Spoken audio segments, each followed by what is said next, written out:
আপনাদের স্বাগত জানাই আমি আমার আলোচনা শুনবার জন্যে। বাংলাদেশের উপর দিয়ে নানা রকমের দুর্যোগ যাচ্ছে, নানা দুর্ঘটনা যাচ্ছে। সবচেয়ে করুণ ঘটনাটি ঘটল উত্তরার মাইলস্টোন স্কুলে। অনেক বাচ্চা এই দুর্ঘটনায়, বিমান দুর্ঘটনায় মারা গেল এবং অনেক বাচ্চা এখনও মৃত্যুর সঙ্গে লড়াই করছে। কিন্তু এর প্রতিক্রিয়া যেটা আমরা দেখলাম, দুর্ঘটনা ঘটতেই পারে, দুর্ঘটনা পেছনে নিশ্চয়ই কিছু না কিছু কারণ থাকে, দুর্বলতা ত্রুটি থাকতেও পারে, সেটা হিউম্যান এররও হতে পারে, আমরা সবাই জানি। তবে এই দুর্ঘটনা আসলে, এই মৃত্যু মেনে নেওয়া আমাদের জন্যে খুবই কঠিন। আমরা তার মধ্যেও অনেক ইতিবাচক দিক দেখেছি। এই যে মেহেরিন চৌধুরী নামক একজন শিক্ষকের নিজের জীবন দিলেন, কিন্তু 20টি বাচ্চাকে তিনি বাঁচালেন। এই হচ্ছে শিক্ষকের কাজ, এই হচ্ছে সচেতন যোগ্য নাগরিকের কাজ। এবং এটাই হওয়া উচিত আসলে নেতৃত্বের, যারা রাজনীতিতে আছেন কিংবা সরকারে আছেন। কিন্তু আমরা সেটা দেখি না। আমরা দেখি সবাই নিজের কথা ভাবেন, নিজের কথা চিন্তা করেন। যেমন ধরেন, শিক্ষা উপদেষ্টা বললেন যে তার পদত্যাগ করবার কোনো অভিপ্রায় নেই, তবে নিয়োগকর্তা বললে তিনি চলে যাবেন।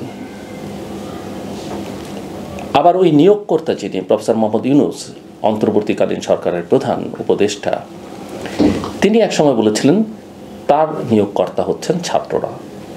আসলে সারা দেশের ছাত্র সমাজ নয়, আমরা এটা বুঝেছি যে তিনি মিন করেছেন বৈষম্য বিরোধী ছাত্র আন্দোলন, যাদের কেউ কেউ সরকারে ছিলেন এবং আছেন, এবং যারা এনসিপি নামক একটা পার্টি করেছেন। সেই নিয়োগকর্তার একজন হাসনাত আবদুল্লাহ। আমরা খুব ভালোভাবেই জানি যে নাহিদ ইসলাম, মাহফুজ আলম, সার্জিস আলম, হাসনাত আবদুল্লাহ, আসিফ মাহমুদ সজীব ভূঁইয়া, এরাই হচ্ছেন মূল। এর সঙ্গে নাসিরুদ্দিন পাটোয়ারি, আখতার হোসেনের নামও করা যেতে পারে। তো সেই নিয়োগকর্তাদের একজন হাসনাত আবদুল্লাহ, তিনি বলছেন, আজকেই বলেছেন যে অধ্যাপক ইউনূসের স্বজনপ্রীতির সবচেয়ে বড় উদাহরণ হচ্ছে স্বাস্থ্য উপদেষ্টা। মাইলস্টোনের ঘটনায়, এই দুর্ঘটনায়, বিমান দুর্ঘটনায় সবচেয়ে সরব সক্রিয় থাকবার কথা ছিল স্বাস্থ্য উপদেষ্টার। সবচেয়ে সরব সক্রিয় থাকবার কথা ছিল স্বরাষ্ট্র উপদেষ্টার। কিন্তু সেটা আমরা দেখলাম না। আমরা দেখলাম আইন উপদেষ্টাকে, শিক্ষা উপদেষ্টাকে। এবং সরকারের পরিণতি বা সরকারের সমর্থক, সারাউন্ডিংসে যারা আছেন, যাদের ব্লেসিংসে সরকার আছে বা সরকারের ব্লেসিংসে যারা আছেন, তাদের পরিণতি দেখলে বোঝা যায় যে মাত্র 11 মাসের মাথায় ব্যবধানে, বা 1 বছর প্রায় হতে চললো, 1 বছরের মাথায় তাদের পরিণতি কি। লক্ষ লক্ষ জনতার বা কোটি জনতার মধ্যমণি হয়ে যারা ছিলেন, আপনি 5ই আগস্টের কথাই চিন্তা করুন না কেন, এই যে আইন উপদেষ্টার যে ভূমিকা, তাকে আমরা যেভাবে দেখেছি, পেছনে ভূমিকা যাই থাকুক না কেন, কতটা তার কতটা কন্ট্রিবিউশন আছে নেই, সেই বিতর্কে আলোচনা আমি নাই বা গেলাম, কিন্তু তাকে আমরা সামনে দেখেছি। মনে হচ্ছিল তিনিই সব নিয়ন্ত্রণ করছেন। সেই আইন উপদেষ্টা এবং শিক্ষা উপদেষ্টাকে প্রায় 9 ঘন্টা মাইলস্টোন স্কুলের একটা রুমে বন্দি থাকতে হলো। তাদেরকে যে ভাষায় এই তরুণ ছাত্ররা কথা বলেছে, বিক্ষোভ প্রদর্শন করেছে, দেখবার মতো। এমনকি জুতো ছুটতেও আমরা দেখেছি। যদিও আমি বলবো যে আইন উপদেষ্টা যথেষ্ট সহনশীল ছিলেন। তিনি তার কথা দিয়ে তিনি সমস্ত ক্ষোভ প্রতিবাদকে গ্রহণ করেছেন, ক্ষমা চেয়েছেন, তার দিক থেকে তিনি সর্বোচ্চটা করেছেন। কিন্তু বাস্তবতা হলো যে মানুষ আর এই সরকারকে গ্রহণ করতে চাইছে না, তরুণরাও চাইছে না। এবং ওইখানেই আমি দেখলাম যে তরুণরা বলছে, যারা এনসিপির মধ্যেও ঢুকে পড়েছে, মানে এনসিপি করেছে, ছাত্রদের কি হলো, আমাদের কি হলো, সাধারণ মানুষের কি হলো, এরা তো সরকারে আছে, এনসিপি করছে। সো এনসিপিকেও এখন আসলে তরুণরা আর খুব ভালোভাবে নিচ্ছে না। এবং এনসিপির নেতাদেরই দেখেন, গোপালগঞ্জ থেকে কয়েকদিন আগেই তারা এবং বিভিন্ন পর্যায়ে তারা সেনাবাহিনী নিয়ে এত সমালোচনা করলো, এবং ওই সময়টি তারা পুলিশের ভূমিকা, সেনাবাহিনীর ভূমিকা নিয়ে প্রশ্ন করছে। কিন্তু তাদেরকে জীবন নিয়ে আসতে হলো, পালিয়ে আসতে হলো সেনাবাহিনীর সাজোয়া জানি করে। আবার দেখেন এই সরকারের কতগুলো বিষয় আছে। এই সরকার আপনার আমার মনে হয় গভীর রাতকে খুব পছন্দ করে, তাই না? না হলে বাংলাদেশের ইতিহাসে আমি কখনো শুনিনি যে স্বরাষ্ট্র উপদেষ্টা, আপনাদের বেশ কয়েক মাস আগে মনে আছে, স্বরাষ্ট্র উপদেষ্টা রাত ৩টার সময় প্রেস কনফারেন্স করেন।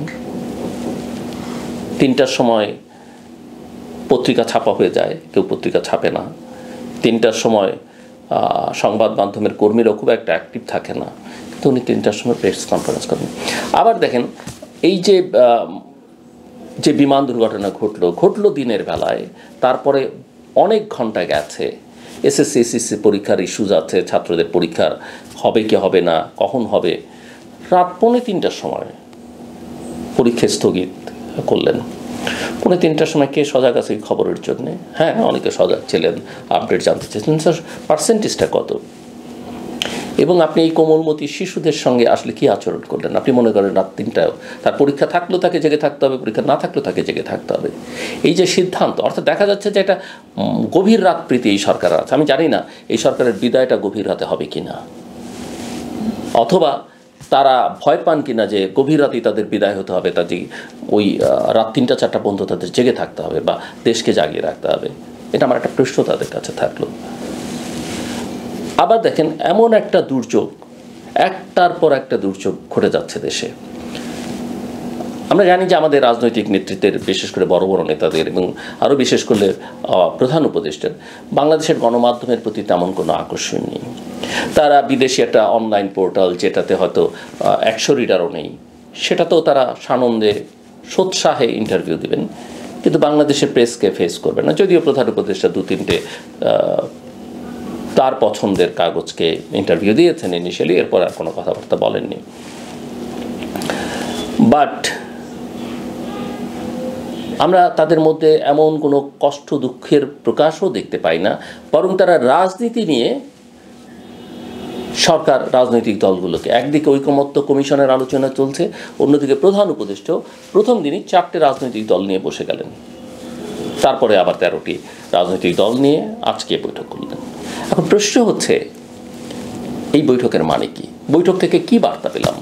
আমরা আইন উপদেষ্টার মুখে শুনেছি তারা জাতীয় ঐক্যের কথা বলেছেন। কি বিষয়ে জাতীয় ঐক্য? বলছেন যে জাতীয় ঐক্য ধরে রাখতে হবে। তার মানে কি পলিটিক্স ডিকটেট করছেন সরকার, যে জামাত, বিএনপি, এনসিপি, ইসলামী আন্দোলন, অন্যান্য দল সবাইকে এক থাকতে হবে? মানে এটা তো কোনোভাবেই আমি মনে করি না অ্যাকসেপ্টেবল যে এই আবদার। এবং আমরা দেখলাম যে আইন উপদেষ্টা বলছেন, প্রেস সেক্রেটারি তার পাশে দাঁড়িয়েছিলেন প্রথম দিনের বৈঠকে, গতকালকের বৈঠকে, যে দেশের বড় 4টি দলকে ডাকা হয়েছে। আমার প্রশ্ন, কিভাবে সরকার নির্ধারণ করলো এই 4টে দলই বড় 4টে দল? কিভাবে নির্ধারণ করলো? অতীতের নির্বাচনের ভিত্তিতে, জনসমাগমের ভিত্তিতে? এর মধ্যে একটা দল তো নিবন্ধিতই নয়, এনসিপি। এনসিপিকে বড় দল হিসেবে স্বীকৃতি দিয়ে দিল, যাদের অনেক জেলায় কমিটি নেই, যাদের সবাই এখন তেমন লোক হয় না। ইভেন জামাত বা ইসলামী আন্দোলনকেও কি আপনি বিএনপির সঙ্গে, হ্যাঁ বড় দল বললে আপনি বলবেন বিএনপিকে, বড় দল বললে আপনি আওয়ামী লীগ, এবং এই ক্যাটাগরিতে পড়ে না। তারপরে যদি আপনি দ্বিতীয় ক্যাটাগরিতে রাখতে চান, সেটা আপনি বড়জোর জাতীয় পার্টি এবং জামায়াত ইসলামীকে রাখতে পারেন। কই জাতীয় পার্টিকে তো ডাকা হলো না। জাতীয় পার্টি তো নিষিদ্ধ রাজনৈতিক দল নয়। আওয়ামী লীগের কার্যক্রম না হয় স্থগিত, বা আওয়ামী লীগকে হয়তো এখন খুঁজে পাওয়া যাচ্ছে না, সেটা না হয় মেনে নেওয়া গেল।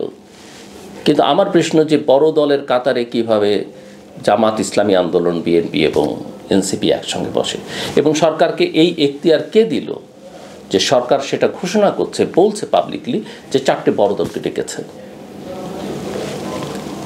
বাকিদের সবার ভোট সমর্থন যোগ করলে বিএনপির সমান হয় বা আওয়ামী লীগের সমান হয়, এমনকি জাতীয় পার্টির সমান হবে না। জাতীয় পার্টিরও আঞ্চলিক যে ভিত্তি এখন পর্যন্ত, যদিও তারা দ্বিধা বিভক্ত এবং তাদের অনেক অপরাধ, অনেক অপকর্ম আছে স্বৈরাচারের দোষর হিসেবে, তারপরেও সরকার তো তাদের কার্যক্রম নিষিদ্ধ করেনি, এবং আমি কার্যক্রম নিষিদ্ধ করবার পক্ষ নেই। ইভেন আমি আওয়ামী লীগের কার্যক্রম নিষিদ্ধ করবারও পক্ষে নেই। আওয়ামী লীগের মধ্যে আমার বিরুদ্ধে 1001টা অভিযোগ আছে, এর মতো বর্বর রাজনৈতিক শক্তি দেখা যায়নি, যদিও তাদের অতীতে অনেক ভালো ইতিহাসও আছে, কিন্তু তারপরও কথা হবে তারা যে অন্যায় বাংলাদেশের জনগণের সঙ্গে করেছে, তরুণদের সঙ্গে করেছে, তার কোনো ক্ষমা নেই। ক্ষমা চাইতে হবে প্রকাশ্যে, জামাতকেও চাইতে হবে, এবং একই সঙ্গে তাদের প্রত্যেক অপরাধীর বিচার করতে হবে। কিন্তু সরকারের এই বয়ানে যে জাতীয় ঐক্য করতে হবে, জামাতের রাজনৈতিক অবস্থান আর বিএনপির রাজনৈতিক অবস্থানের মধ্যে আকাশ পাতাল পার্থক্য, ইতিহাসের মধ্যেই পার্থক্য। আপনি তাকে একসঙ্গেই থাকতে হবে এবং সেই ঐক্য আবার দৃশ্যমান হতে হবে। অথচ সরকার খেয়াল করছে না যে এই সরকার সম্পর্কে মানুষ কি বলছে, এই যে তরুণরা, মাইলস্টোন স্কুলের ছেলেরা, বাচ্চা ছেলেমেয়েরা কি বলছে খেয়াল করছে না। যেমন ধরেন কয়েকদিন আগে এফবিসিসিআইয়ের সাবেক সভাপতি একে আজাদ, দেশের অত্যন্ত বড় একজন শিল্পপতি, তিনি বলছেন যে দেশের অবস্থা তিনি গত 40 বছরে এত খারাপ দেখেননি। এই যে আইনজীবী ব্যারিস্টার সারা হোসেন, তিনি বলছেন যে এমন ভয়ের পরিবেশের রায় তো দূরের কথা, আদেশই বাকে দেবে, এই কোর্ট প্রসঙ্গে তিনি বলছেন। এই যে আমরা বিচার করছি, এমন একটা আবহ তৈরি করেছে যে ন্যায় বিচার দিতে গেলে আপনার পছন্দ না হলে তো কোনো রাজনৈতিক শক্তি সরকারের আশীর্বাদ পুষ্ট সেগুলোকে নাকচ করে দেবে, এবং ওই বিচারককে হয়তো দেশ ছেড়ে পালাতে হবে। আওয়ামী লীগ আমলে যেমন হয়েছে, তারেক রহমানের এক রায় দিয়ে আপনাদের খেয়াল আছে, একজন জজকে পালিয়ে যেতে হয়েছে। এবং হোসেন জিল্লুর রহমান, অর্থনীতিবিদ, তিনি বলছেন যে সরকারের 1 বছর হতে চলেছে, আজকে পাওনার হিসাবটা খুবই জরুরি। এখন এই হিসেব নিকেশ চাইতে গেলে আবার ওনারা অভিমান করেন অথবা রাগ করেন। দেবপ্রিয় ভট্টাচার্য, সরকারের সঙ্গে তার কিছুটা, সরকারের একটি কমিশন করেছিল তাকে নিয়ে, আপনারা জানেন যে অর্থনীতি বিষয়ক একটা কমিটি করে দেওয়া হয়েছিল তার নেতৃত্বে, বিগত আমলে যেসব লুটপাট হয়েছে সেগুলোর শ্বেতপত্র প্রণয়ন কমিটি। তিনি কিছুদিন আগে বলেছেন যে এমন সরকার, এমন শিশুতোষ সরকার বা নির্দোষ সরকার, আরও অনেকগুলো বিশেষণ বাংলা তিনি ভালো বলেন, তিনি ব্যবহার করেছেন, কিন্তু আমি নিশ্চিত তিনি ব্যঙ্গ করে বলেছেন, শুনতে যত মধুর শোনায়। এবং তিনি আজকেও বলেছেন যে অন্তর্বর্তী সরকারের ভেতরও আরেকটা সরকার আছে। What does that mean? So এরকম এগুলোর কোনো শেষ আসলে নেই। সো এই সরকার আসলে কি চাইছে বোঝা মুশকিল, সরকারের সঙ্গে যারা আছে তারা কি চাইছে সেটা বোঝা মুশকিল।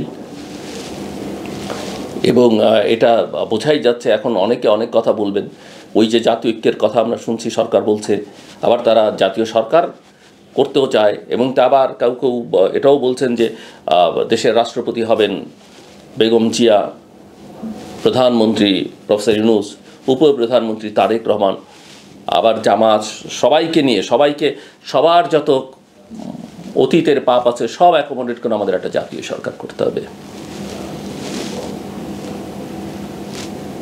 তো এই হচ্ছে দেশের চিত্র। সমাধান কি? আমি বারবার বলি সমাধান একটাই, নির্বাচন, জনগণকে জনগণের ক্ষমতা ফিরিয়ে দেয়া। এবং আমি নিশ্চিত করে বলতে চাই, আমার কথা যে মিলবে শতভাগ সেটা না, কিন্তু আমার ধারণা একজন পলিটিক্যাল অ্যানালিস্ট হিসেবে নির্বাচনটা আদায় করতে হবে। এই সরকার সহজে নির্বাচন দেবে না, এমনকি যদি নির্বাচনের তারিখও ঘোষণা এখন করে, শুরু হয়তো করতে পারবে, শেষ করতে পারবে না, কারণ এই সরকার নিরপেক্ষ নয়, এই সরকারের সক্ষমতা নেই একটা ভালো নির্বাচন করবার, এবং সবচেয়ে বড় কথা তার উদ্দেশ্যের অসততায় পরিপূর্ণ, অস্বচ্ছতায় ভরপুর। আমার কথা শুনবার জন্য অসংখ্য ধন্যবাদ, আপনাদের সবার জন্য শুভকামনা।